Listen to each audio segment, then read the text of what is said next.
তো চট্টগ্রামবাসী, আমরা আজকে আপনারা দেখেছেন যে বাংলাদেশের ইতিহাসের সর্বোচ্চ বৃষ্টিপাতের রেকর্ড গত 55 বছরের ইতিহাসে আজকে আবার পুনরাবৃত্তি হয়েছে। গতকাল বিকাল 3টা থেকে আজকে 3টা পর্যন্ত 412.3 মিলিমিটার বৃষ্টিপাত রেকর্ড করা হয়েছে এবং সন্ধ্যা 6টা পর্যন্ত 425 মিলিমিটার বৃষ্টিপাত রেকর্ড করা হয়েছে। এর আগে 2007 সালে 408 মিলিমিটার বৃষ্টিপাত রেকর্ড করা হয়েছিল এবং 1983 সালে সর্বোচ্চ 510 মিলিমিটার বৃষ্টিপাত রেকর্ড করা হয়েছে। এবং আমরা আরেকটি ডাটা যেটা পাচ্ছি 7 তারিখ, 8 তারিখ, 9 তারিখ, 5 তারিখ, 6 তারিখ, 7 তারিখ, 5 জুলাই, 6 জুলাই, 7 জুলাই, এই 3 দিনে টোটাল 640 মিলিমিটার বৃষ্টিপাত রেকর্ড করা হয়েছে, যেটা অতীতের সবচেয়ে বেশি বৃষ্টিপাতের রেকর্ড।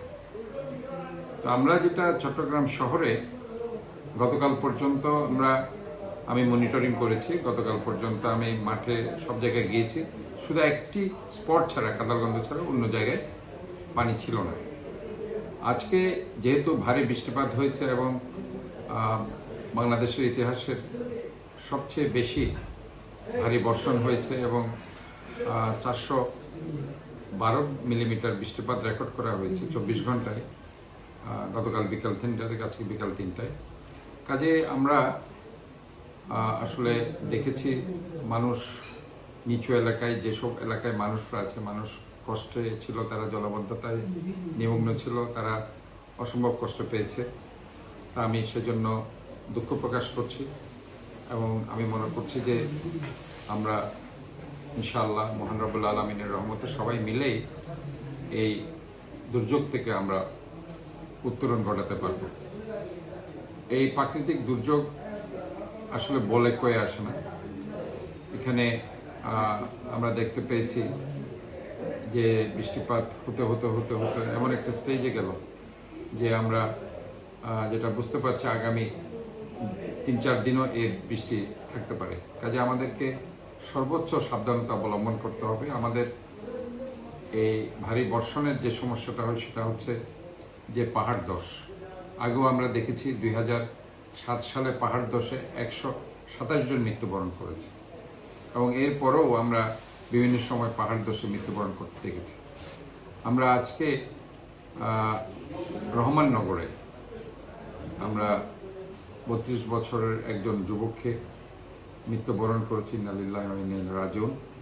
আমি তার পরিবারের কাছে দেখা করতে গিয়েছিলাম এবং মৃত্যুবরণকারী ব্যক্তিকে আমি সেখানে তাকে দেখতে গিয়েছিলাম এবং সেখানে তার যে জায়গায় এই ঘটনাটা হয়েছে সেখানে আমি দেখেছি।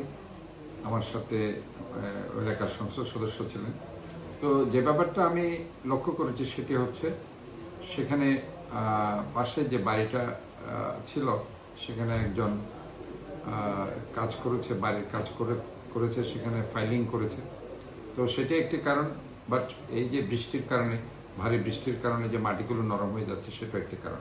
তো আমি এই জন্য যে আজকে আমাদের সিটি কর্পোরেশনের পাশে মামা ভাগিনা যে মাজারটি আছে তার সাথে লাগানো যে পাহাড়, সে পাহাড়ও আজকে প্রায় কিছু অংশ ভারী বর্ষণে অলমোস্ট একটা রাস্তার কিছু অংশ ভেঙে গেছে।